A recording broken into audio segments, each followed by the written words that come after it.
the prime determinant of whether they're going to succeed in the long run or not. And this doesn't show up on tracking either. So they'll track their calories and it'll be like a low amount of calories and go, Faz, I'm not losing any weight. It's because it's not on the tracking. They're not tracking it. They're absent-mindedly snacking. So the spreadsheet looks perfect. I don't get it. I'm following the plan, Faz. I'm not losing weight. I'm eating 1,200 calories, Faz. I'm not losing weight. I'm 180 pounds for a female, eating 1,200 calories, not losing weight. I'm eating 1,600 calories as a 250-pound male. I'm not losing weight, Faz. What's going on? You tell me. Explain to me, Faz. What's going on with your method, Faz? What's wrong with your method, Faz? But it's the absent-minded snacking. It's this belief that they have that something is inherently wrong with them.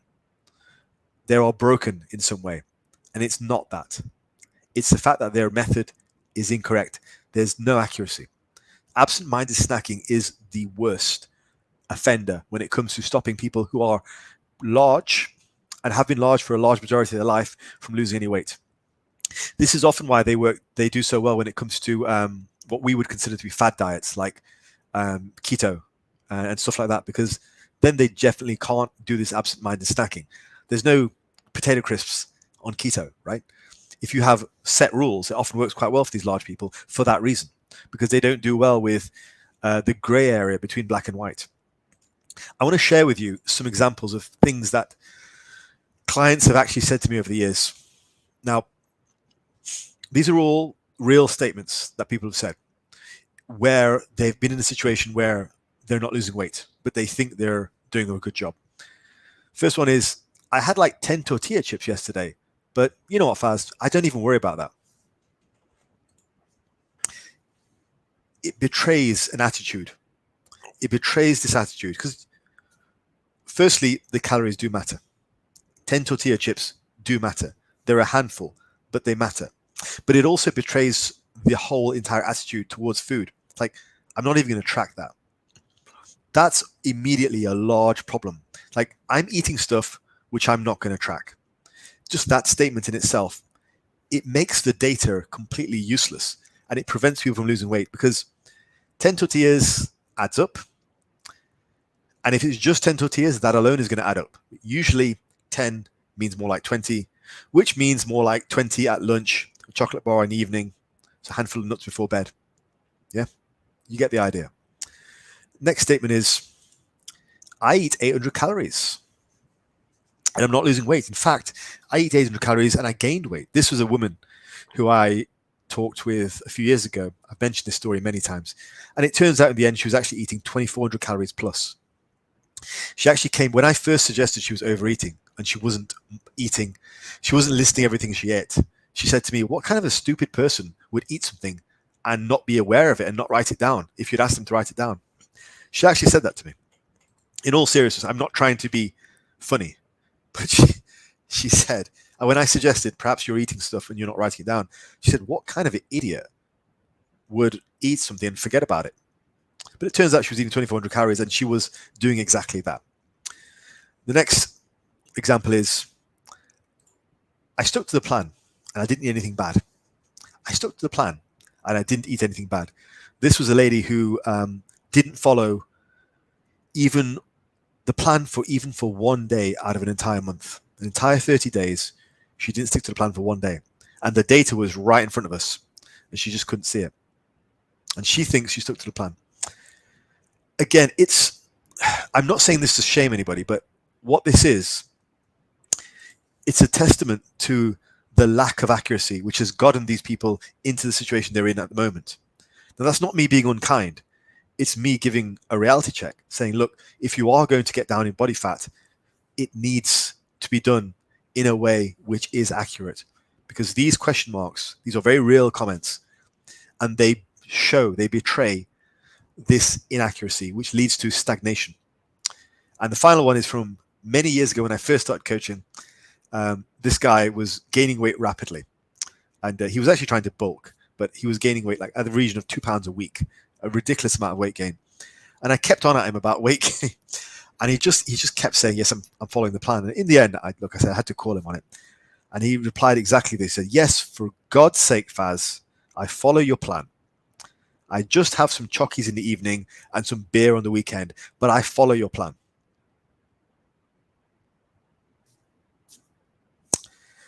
I mean, doesn't even need an explanation. Next. So, next thing to help you guys with this large weight loss is have realistic weight loss expectations. I think most people who are very large, they tend to have highly inflated beliefs of how much weight they can lose per week because they're used to starving themselves. They'll starve themselves, then they'll regain all the weight within the next 2 or 3 weeks.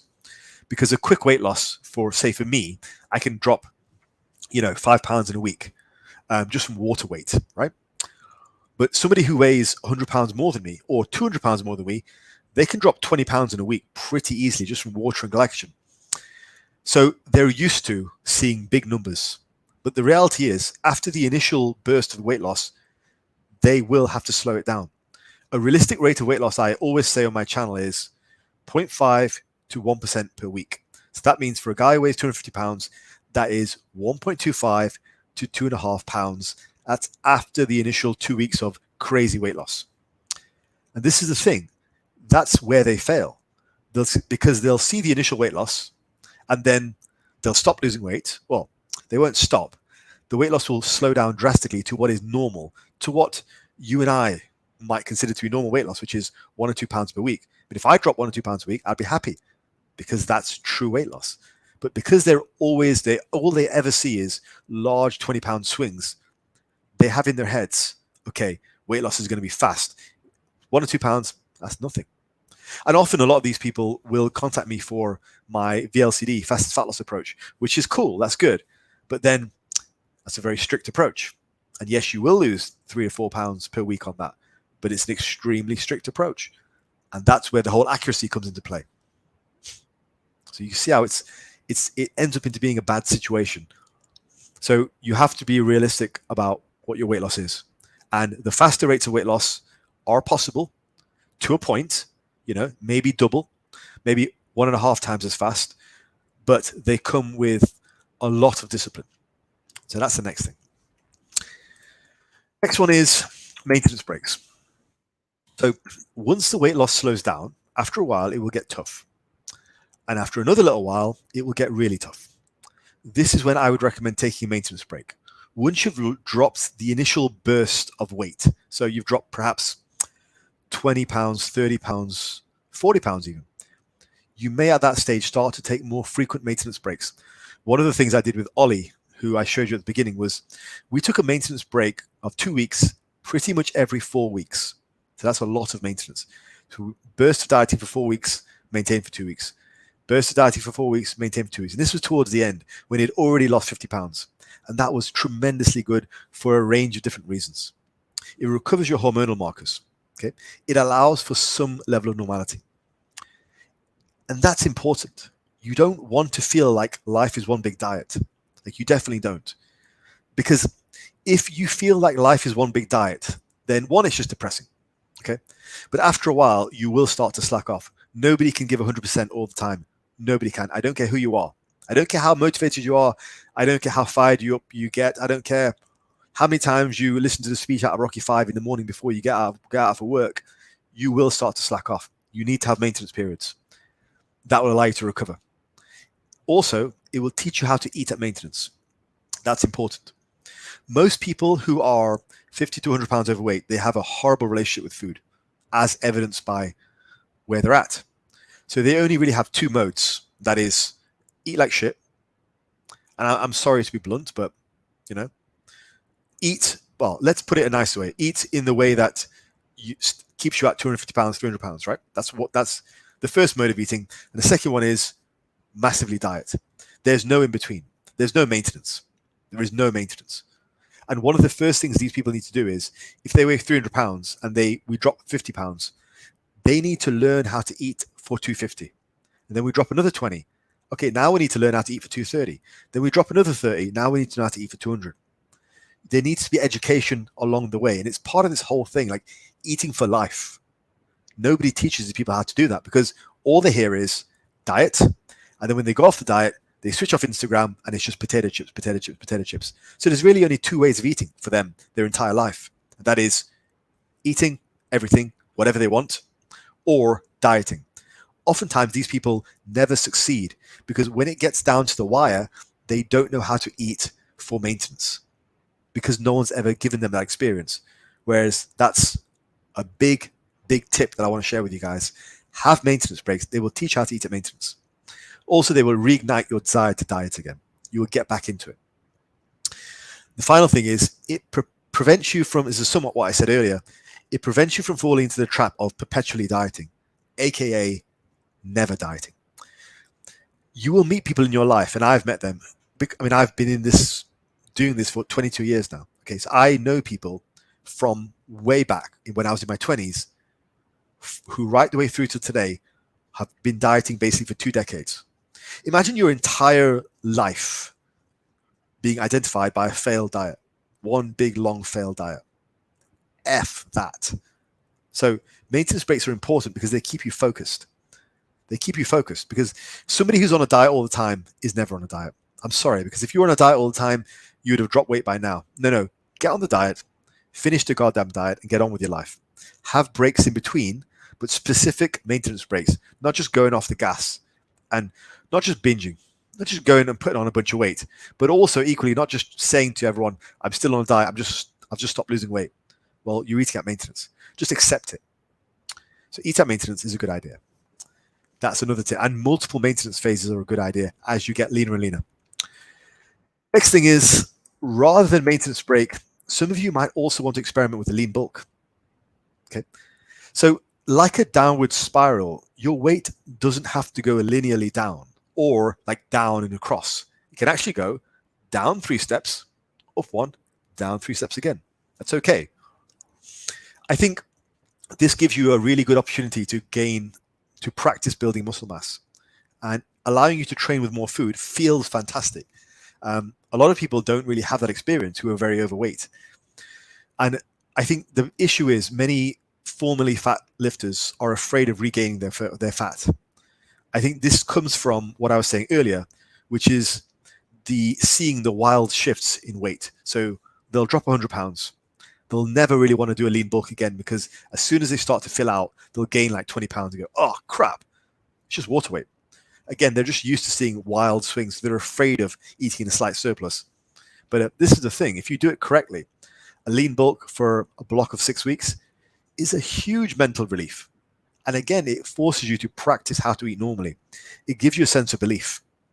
So eating 200 or 300 calories above maintenance is going to feel fantastic if you've actually been on a diet for 6 months or whatever. So it's another option. You don't have to go down linearly.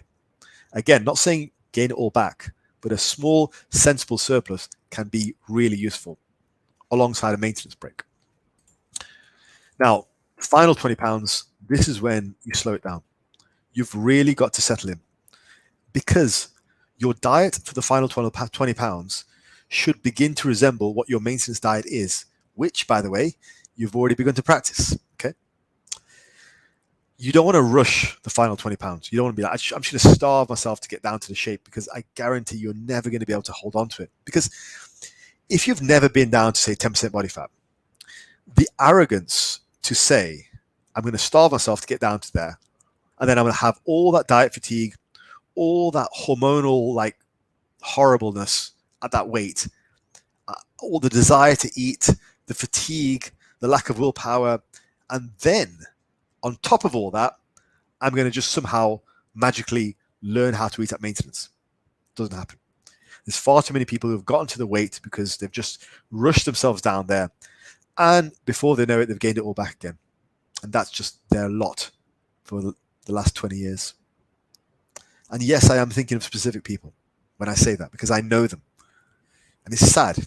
It is very sad because nobody wants their entire life to be defined by one continuous failed diet. We only have one chance on this earth. And I know that's a little bit deep, but I do think that, like you don't want your diet, your entire life to be defined by one failed diet after another. Do it right. The final point here is at some point in your journey, it's probably a good idea to start looking at blood work. Look at your hormonal markers, your testosterone, your estrogen. Look at your thyroid and look at general health markers. They might bring up some things which are fixable. They might bring up some things which would motivate you to change. But either way, it's good to know. Okay. Especially if you've been majorly obese before. So, summary. Long road.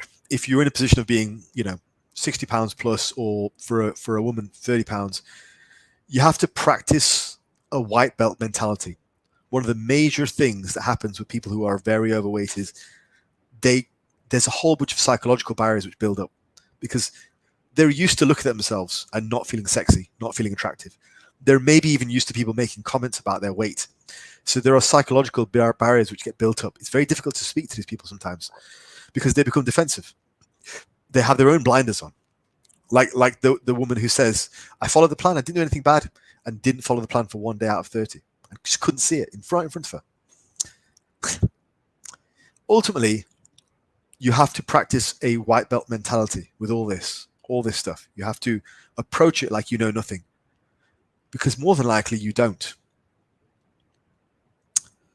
Ultimately, though, if you do it right, do it with the aid of a good coach who can gently talk you through this stuff, you listen to them, it can be a tremendously fulfilling journey.